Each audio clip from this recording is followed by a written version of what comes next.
Chris, everyone looks like they're flying. So that must mean that you've been pretty lucky with the COVID. We've seen other teams pretty heavily affected. Yeah, we've probably had about a third of our list has probably had COVID.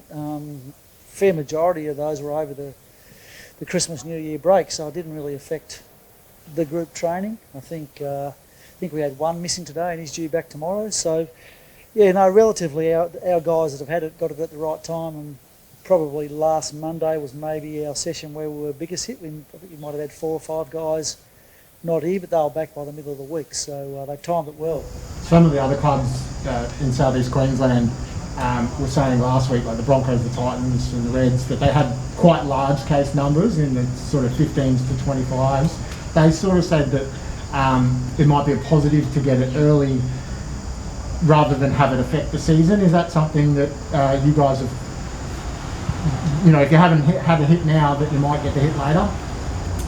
Yeah, no, that theory's going around, isn't it? And I can see why people are saying it. We've just taken the view that we're morally obligated to do the best that we can to not get it, and B, not spread it. So that's the approach that we've taken. Whether that's wise or not, in terms of having everybody available when the season starts, I'm not sure. But we've got to look after each other. There are people within our own club that have got children, they've got loved ones who might be immune deficient, and we don't want to be the cause of things spreading that don't have to spread. So that's the view we've taken. Whether that's too noble or not, I'm not sure, but that's the way we're going about it at the moment. How hopeful or confident are you? I mean, we've seen the last 2 seasons have been very COVID affected in terms of getting through them and stuff like that. I mean, how hopeful or confident are you that hopefully this year might be a bit better? Well, I've no idea. You sort of lose your confidence after a while. You think you're coming through it, then something else hits, and it's a different situation again. And as it is now, it changed remarkably from when we left before Christmas to when we got back, and suddenly it was spread across the nation, and there are different issues. And you can get it, and then you can be a close contact, and suddenly you can miss 14 days of training for obvious reasons. So it's it's going to be challenging again, I think. Just got to be just take everything in our stride like we always have tried to, and keep going down that pathway. Did the past 2 years sort of prepare you better for the unexpected, or is there more of a case of like, oh God, not again, or we don't want to go through all this stuff again? No, I think you live in hope and you don't want to go through it again, but the reality says we will. So we've got our heads around that. I mean, to some degree, other than the way we look after ourselves, we can't control it. So let's not spend any time worrying about it, is our attitude. So the AFL haven't communicated any changes with the lead-in to round 1, like in terms of protocol? No, I think in fairness, the AFL have had a pretty hard slog over the past couple of years, and they've probably had a reasonable break over Christmas and to re-energise, and I think all that stuff will emerge over the next 2 or 3 weeks. So we certainly haven't heard anything in particular about the competition this year. And it's probably too early. We're a couple of months away from it starting, so fingers crossed we're through the worst of this and coming out the other side by the time the season starts, and we can have a relatively normal season without too many changes to the fixture. There's been a lot of talk about the effects of COVID on sort of elite athletes and conditioning and stuff like that. Have you noticed that with the guys who've had it, that they're fine, that their training is so normal, there hasn't been any issues with their numbers or anything like that? Yeah, so we modified those guys when they came back, regardless of whether they had mild symptoms or no symptoms or quite a few symptoms, which I think was smart.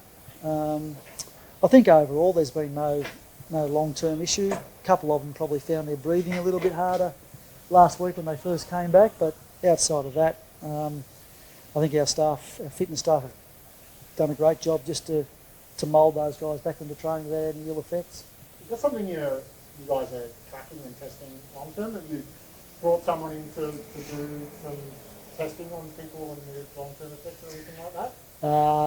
No, because we work pretty closely with Paul Griffin, who's an epidemiologist at the Mater Hospital. He's a great Brisbane Lions supporter, and we take a lot of our advice from him. So every case is different.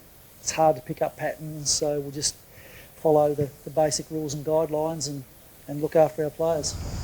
In terms of fitness, there's a lot of players out there that look very fit, and obviously you had your issues with injuries last year. Do you feel as though the squad is in a good shape at this time of the year? Yeah, we seem to be. We haven't done too much competitive work yet, so the bruises and the bigger opportunities for injury haven't come along. But touch wood, no, we're in really good shape.